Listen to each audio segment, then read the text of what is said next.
بسم الله الرحمن الرحیم. بچه ها سلام، امیدوارم هر جا که هستین حالتون خوب و عالی باشه. ما تو این ویدیو میخوایم آموزش 0 تا 100 علی بابا رو با هم جلو بریم ببینیم کجاها به دردمون میخوره تو این برنامه تا بتونیم تجارت خودمون رو با کشور چین شروع کنیم. خب بچه ما اول کار من خیلی خلاصه وار رو سعی میکنم چی میگن به در بخورتر براتون صحبت کنم، نمیخوام وقتتون رو زیاد بگیرم. شما alibaba.com رو سرچ میکنیم، همون alibaba.com که شما علی رو بنویسید خودش براتون سایت های اصلی رو براتون میاره. خب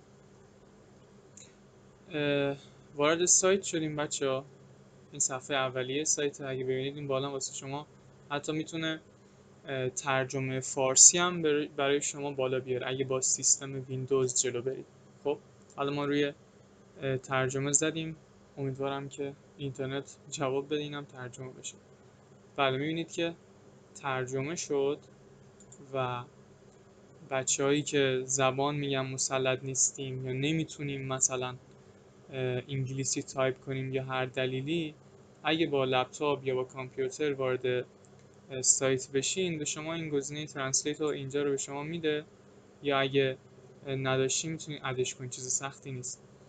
و پرشین رو شما انتخاب میکنید و ترجمه میکنه صفحه رو برای شما. خب بچه من برش میگردونم به همون زبان انگلیسی چون راحت تر برای من تا فارسی. خب بچه شما اینجا صفحه اول علی بابا رو میبینید، هر چند وقت یه بار یه آپدیت میده و حالا مثلا یه سری چیزاشو عوض میکنه. خب من از این بالا کم کم به شما آموزش میدم. شاید خیلیتون بچه بلد باشین، ولی من فکر میکنم که شمایی که اینجا هستید صفر هستید و میخواید کلا همه چی رو یاد بگیرید.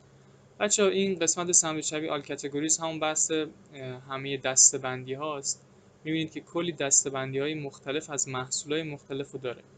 یعنی شما اگه بخواید یه محصولی رو سرچ کنید یا بخواید کلا بگردید آقا من میخوام مثلا پوشاک بیارم یا مثلا میخوام لوازم تحریر بیارم، لوازم الکترونیکی بیارم، میام از طریق کاتگوریا، ایده خاصی هم ندارم، میام از طریق کاتگوریا اون کاتگوری، اون دسته‌بندی، اون محصولی که میخوام رو پیدا میکنم. مثلا لوازم الکترونیکی اینجا مثلا شما میبینید کلی هر پایین که میای کلی دسته‌بندی. حالا این رفت دوباره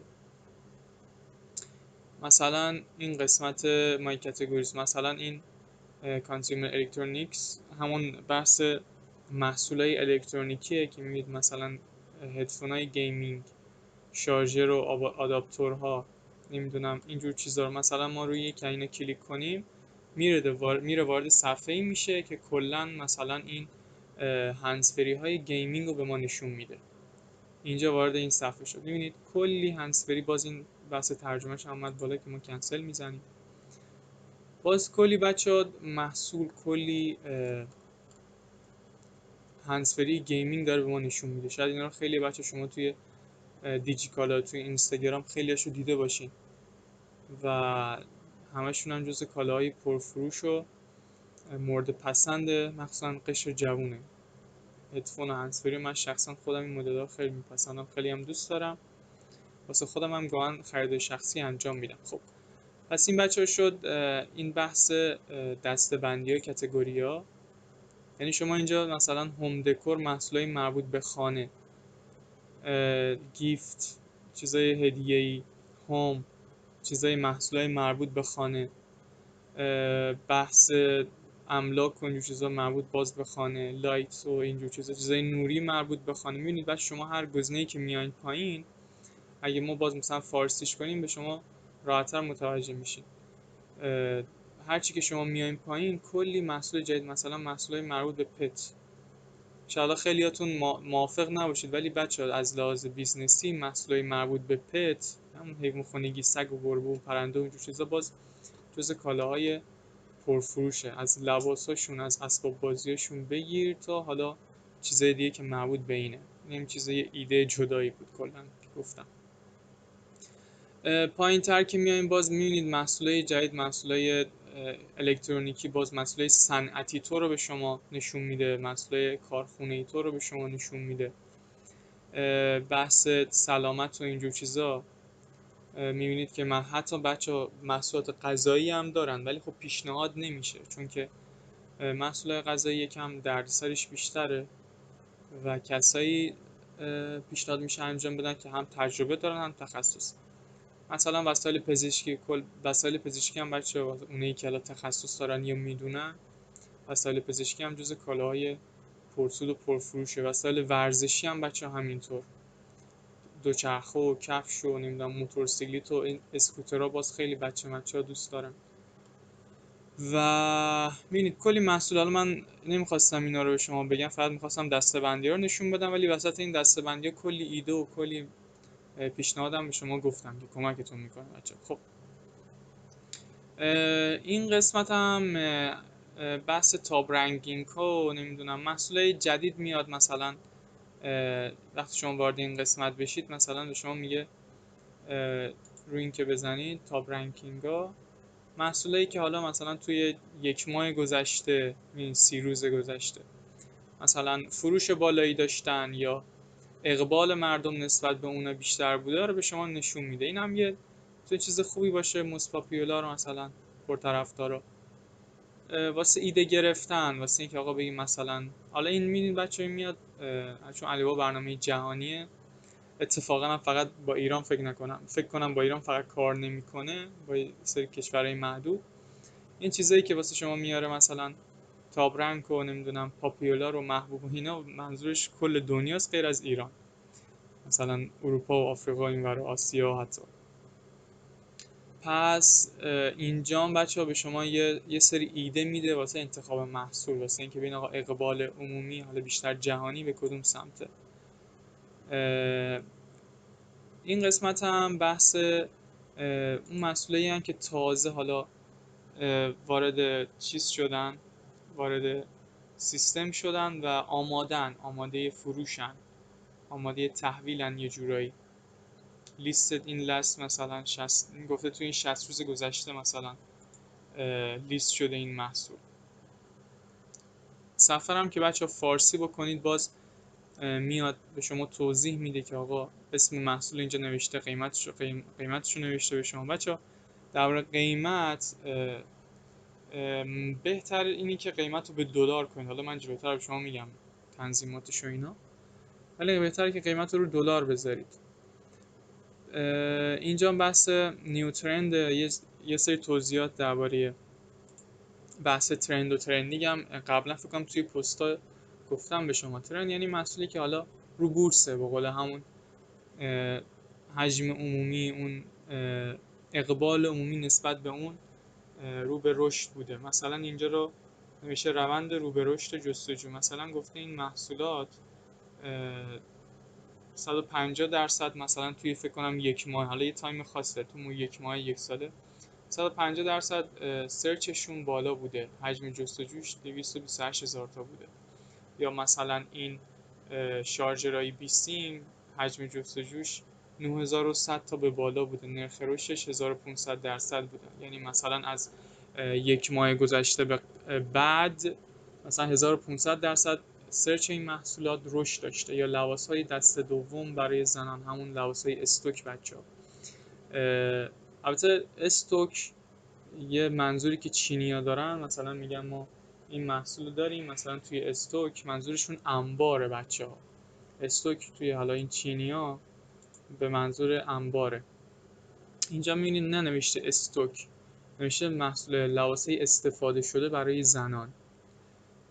این هم باز همون، حالا ما میگیم تو فارسی بهش میگیم مثلا جنس دست دوم میگیم استوک، ولی اینجا بچه منظورشون استوک از استوک اینه که محصول موجود در انبار. خب اینجا بحث همون این قسمت بود که ما رو هر کدوم بچه بزنیم وارد یه چیزی میشیم. اینجا باز یه سری چیزاست که اگه خودمون سیو کنیم و اینا که کاری بهش نداریم. سامپل سنتر بچه بحث یه سری جاها هستن که به شما سامپل میدن، یعنی بعضی از فروشگاه هم میتونه از اینا مثلا سامپل بگیرید. سامپل سنتر، حالا مرکز سامپل، اینجور چیزا منظورشه. واسه کسایی که سامپل بگیرن میتونن این طریق سرچ کنن ببینن مثلا سامپلی که میخوان اوکی هست یا نه. باز اینجا آنلاین ترید شو همون بحث فروش آنلاین، چیز خاصی نیست. تیپس هم حالا بحث بریم داخلش.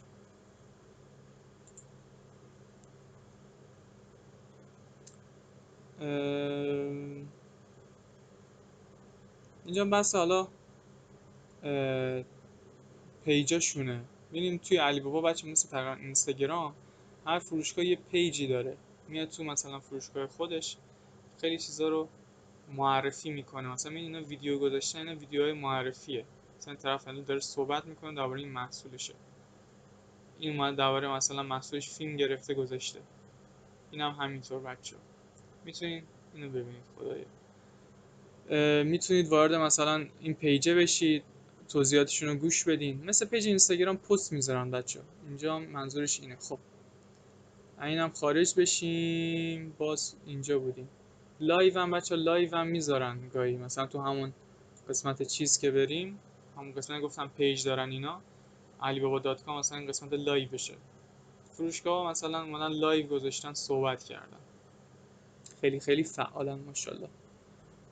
لایو هم میذارن برای شما. خب دیگه اینجا حالا چیز خاصی دیگه نره بچه‌ها، ببینید خیلی داره، این شما روی یکیش که بزنید 100 تا چیز برای شما باز میشه. ولی خب ما زیاد نمیخوایم درگیر این چیزای چی میگن، چیزای اضافی بشیم، وقتمون رو میگیرن. ولی اگه وقت آزاد داشتین، اگه تونستین همه رو سرچ کنید، برید ببینید مثلا چی به چیه، به درد چی میخوره.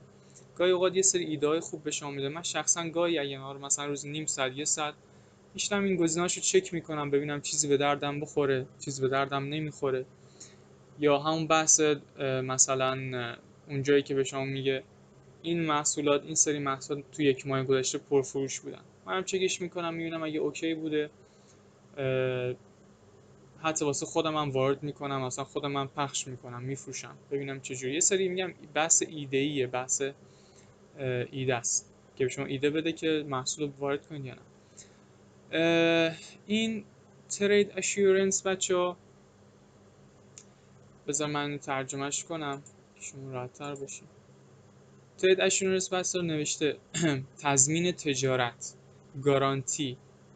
گفته که آقا از محافظت از پرداخت تا تحویل لذت ببرید. منظورش اینه که آقا ترید اشورنس بچه‌ها یه نشانه که اکثر فروشگاه علی بابا دارن و اونم به این معنیه که من تضمین میکنم خرید و پرداخت و تحویل شما رو، که آقا اگه تو به من پول پرداخت کردی، اگه جنس به دستت نرسید یا اون چیزی که میخواستی نبود، تو میتونی اون کالا رو برگردونی، میتونی اون کالا رو پس بدی به فروشنده و کالای جدید خودتو بگیری.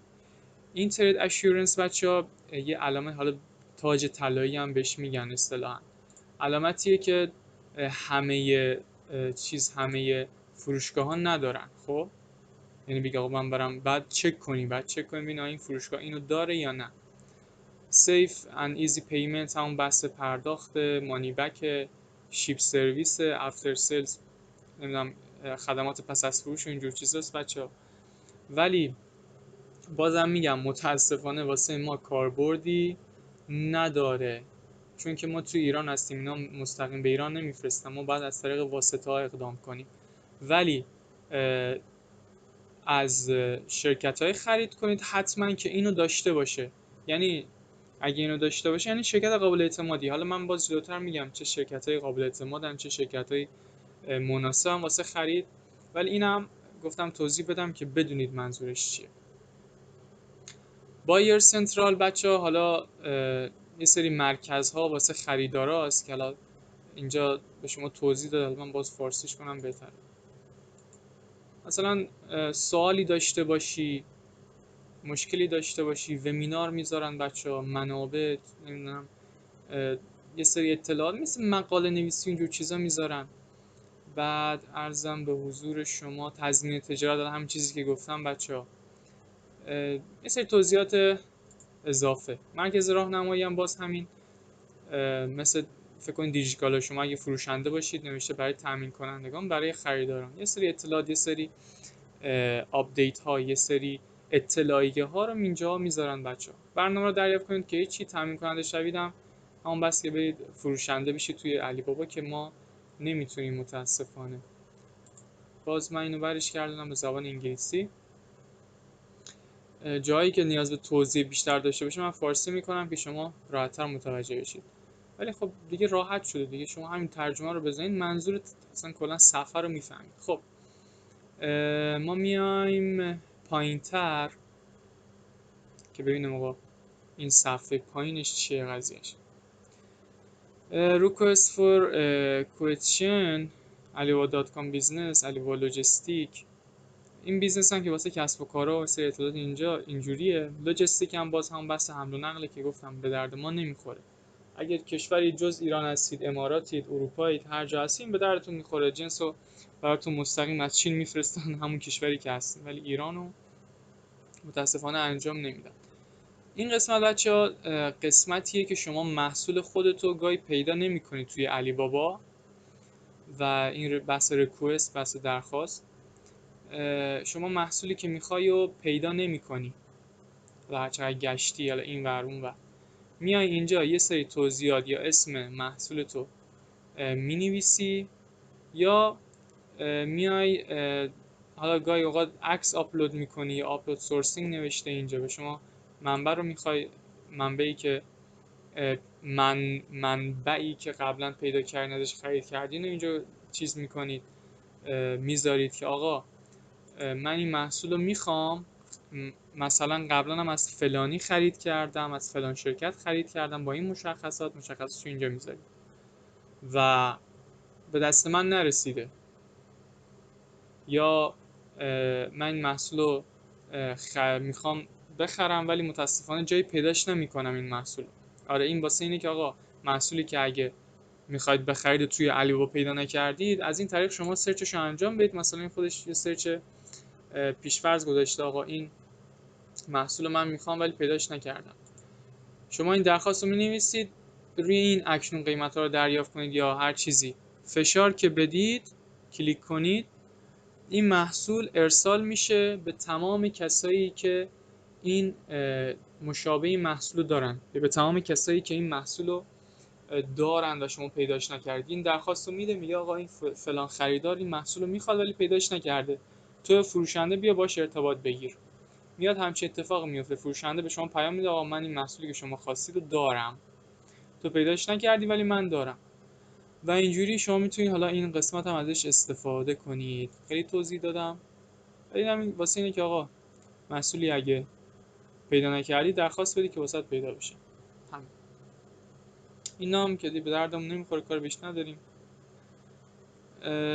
اینجا باز یه سری صفحه مثلا دیسکاور، بحث پیدا کردن منبع است.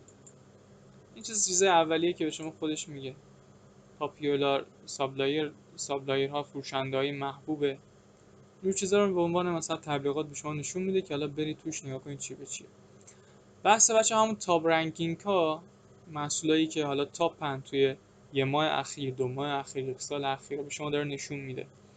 most popular رو معنی همون محبوبیت بیشتره. فروش داغ مثلا تخفیف گذاشتن، بهترین بررسی، مثلا اومدن نظر دادن. شما هر کدومو که مثلا کلیک کنی محصول جدید به شما نشون میده به عنوان مثلا پیشنهاد. این قسمت هم بحث همون کالایی هم که گفتم تازه آپلود شدن و آمادن و اینجور چیزا. وقتی روش کلیک کنید وارد صفحه بیشتری میشه، یعنی محصول بیشتری به شما نشون میده. دیگه پایینتر recommended for your business، پیشنهادایی واسه خودش پیشنهاد داده واسه حالا استارت کردن بیزنس. مثلا شما میخواین بیزنس استارت کنید میتونید با این محصولات شروع کنید مثلا. حالا این رفت توش. باز این پایینتر این بچه کلی محصول خودش پیشنهادی میده، حالا با عناوین مختلف. یکی میگه آقا این با تاپ رنکینگ، که اون میگه محصولی که جدید رسیده، این محصولایی که ما به شما پیشنهاد میدیم، یعنی اومده کلی محصول به شما پیشنهاد داده، یعنی یه جورایی شما رو ترغیب میکنه که خرید تو از علی بابا انجام بدی با حالا عناوین مختلف، با ترفندهای مختلف. خب این هم باش پوینتر هم که میایم میبینیم مثلا کلی محصول دیگه خودش داره همینجوری به شما نشون میده. ویومو رو که بزنید کلی محصول دیگه باز به شما نشون میده. یعنی ما رسیدیم الان به ته صفحه، چیز خاص دیگه ای بچه‌ها نداره. اینجا گفته که آقا ما فروشنده‌های دیگه از کشورهای دیگه داریم، یعنی توی علی بابا غیر از کشور چین، از ایتالیا، ژاپن، ترکیه، مالزی، ویتنام و غیره دارن توی این پلتفرم فعالیت میکنن و جنس و کالای خودشون رو میفروشن. مثلا شما روی که این کشورها بزنید میره وارد، مثلا روی ژاپن که بزنید میره وارد صفحه فروشندگان ژاپنی میشه، مثلا آقا چیز محصولایی که از ژاپن هستن اینجوری.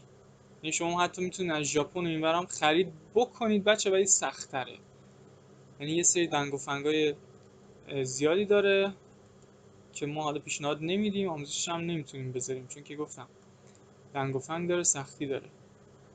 ما اینجا کل تمرکزمون روی چینه دیگه، چین همه اینا رو باز چیز میکنه، تامین میکنه. ولی خب اینجا هم باز همون چیزایی که بچه بالا بود و آورده به طور خلاصه‌وار رو زیر مجموعه طور زیر همین چیزایی که خودش گفته، get support و trade assurance و کمک بگیرید و سورسینگ توی علی بابا اینجور چیزا. خب توی سورس این آن علی بابا همون بحث ریکوست، ممبرشیپ، لوجستیک و چیزای دیگه. حالا ما میخوایم یکم بیشتر جلو بریم، یکم اصلی تر بچه‌ها جلو بریم. اولین کاری که باید بکنیم بچه‌ها این بحث ثبت نامشه، ساین این. روی ساین این که شما باید چه کلیک بکنید، حالا واسه من چون قبلا ثبت نامش رو انجام دادم وارد صفحه شد. بذار ساین اوت کنم. حالا فکر کنم نمیتونم از اول ثبت نام کنم، روش که بزنم چون سیوه کلا میره روی بحث همون سریع خودش لاگین میکنه بچه. ولی شما وقتی بخواین ثبت نام انجام بدید روی قسمت ساین این که بزنید بچه، بهتره که کشور امارات رو انتخاب کنید. خب من اینجا به طور مختصر بهتون میگم. آموزش هم حالا با گوشی، چون بیشترتون با گوشی کار میکنید، با گوشی هم ثبت نامش براتون میذارم. کشور امارات رو انتخاب کنید. کشور چین که اگه باشه کشور دیگه کلی از شما اطلاعات، آدرس خونه، آدرس منزل و نمیدونم این و اون از شما میخواد. ولی کشور رو که امارات بزنید ثبت نام راحت‌تر، فقط با یه ایمیل انجام میشه. خب این بچه‌ها اینجا انگلیش یو اس تی که می‌بینید بحث زبان صفحه هست، میتونید زبان صفحه رو به زبان‌های مختلف تغییر بدین. کارنسی ارز بحث اون واحد پولیه که دوست دارین به شما نشون بده. گفتم بهتر اینه که شما دلار رو انتخاب کنید، ولی ارزهای تمام کشورها داره، یورو رو داره، دیگه یوان چین رو داره. من گاهی با دلار کار میکنم، یعنی قیمت دلار میزنم، گاهی هم حتی ریال ایران هم داره، گاهی هم چیز یوان چین رو میزنم. ولی بچه بهترین گزینه دلاره، چون که اون نرخ تبدیلش مناسب تره. شما این دفعه ریال میزنی، یوان میزنی، اینجا یه قیمته، با فروشنده که صحبت می‌کنی یه قیمت دیگه است. خب اینم در نظر داشته باشید. اینجا بحث مسیج ها، چت ها، اینجا بحث همون ترید اشورنس ده، اینجا بحث سبد خریدتونه که اگه سبد خرید داشته باشید بهشون نشون میده. خب حالا ما میخوایم بچه یه محصولی رو پیدا کنیم. اینجا ما 3 تا قسمت داریم. بحث پروداکت، محصول، manufacturers، بحث همون کارخونه ها، source by region، بحث منبع یابی از طریق منطقه و اینجور چیزاست. خب حالا اینا چه فرق با هم میکنن بچه؟ بذار یکی یکی به شما میگم. شما این قسمت پروداکت رو که شما سرچ بزنید، مثلا اینجا شما مثلا چی بزنم به شما، مثلا ایرپاد، شما سرچ ایرپاد رو میزنید. شما هرچی بچه میخوایم پیداش کنید تو همون قسمت سرچ انگلیسی تایپ میکنی، انگلیسی آقا بلد نیستم، گوگل ترنسلیت رو باز کن، فارسیشو بنویس، انگلیسیشو کپی کن، بیا اینجا بزن، تموم شه بره، سرچش تو انجام بده. به همین راحتی. شما وقتی یه چیز محصول رو میخوای اینجا سرچ میکنی، میبینی کلی واسه شما داره جنس نشون میده، تا هزار محصول بچه‌ها به شما نشون میده. یعنی تا صبحم به یری تموم نمیشه، چون به شدت بزرگه. خب حالا اینجا باز همون قضیه است. خب بذار من برگردم. اگه من بیام از طریق منوفکتچرر پروداکتو که ما زدیم بچه‌ها چی شد؟ نشونتون بدم دوباره. سرچ از طریق پروداکتو که ما زدیم اومد کلی محصول به ما نشون داد. یعنی فقط عکس محصولا رو به ما نشون داد. گفت آقا این محصولات هستن. اینجوری با این فرمت. می‌بینید فرمتش این شکلیه. خب حالا برگردیم. بخوایم از طریق منوفکتچررز بچه برای شما اینجا، یعنی از طریق کارخونه سرچ انجام بدیم، ایرپادی که بزنیم، بزنیم اوپن لینک نیو تاب بزنم اینو، می‌بینید فرمت سرچ عوض شد، فرمت جستجو عوض شد بچه‌ها. چرا؟ چون اومده اینجا به شما از طریق کارخونه سرچ رو انجام داده. یعنی اینجا واسه ما کارخونه مهمه. کارخونه چرا مهمه؟ چون که بچه‌ها اصل ماجرا درباره کارخونه است. ما باید بدونیم آقا کارخونه، مثلا فارسیش کنم، کارخونه چی میفروشه، آیا محصولی که به ما داره میده تخصصش هست یا نه. خب یه سری توضیحاتی که من بعداً به شما میگم، ولی فرقشون اینه بچه‌ها. فرمت سرچ از طریق پروداکت اون بود که کلی محصول به شما نشون میده. حالا سورس بای سرچ کردن من یا از طریق منطقه زیاد مهم نیست. یعنی ما بیشتر با این کار داریم و این دوتا، با این دوتا اولی پروداکت و محصول و کارخونه. و این مدلی سرچ کردن راحت تره بچه‌ها. شما با مستقیم با کارخونه ارتباط میگیرید و میفهمید آقا کارخونه چند مرد حلاجه. هی به شما کارخونه های مختلف نشون میده، هیچ وقت هم تمامی ندارن. خب اینم از این. حالا پروداکتو که ما بزنیم، همون چیز اولیو از همون میریم جلو بچه‌ها.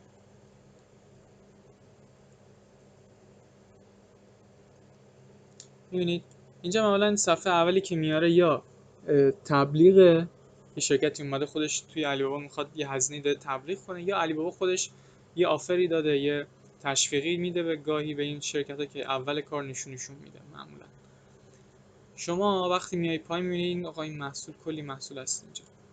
این بغل فیلتره که این فیلتر رو حالا تخصصی بعداً بهتون توضیح میدم.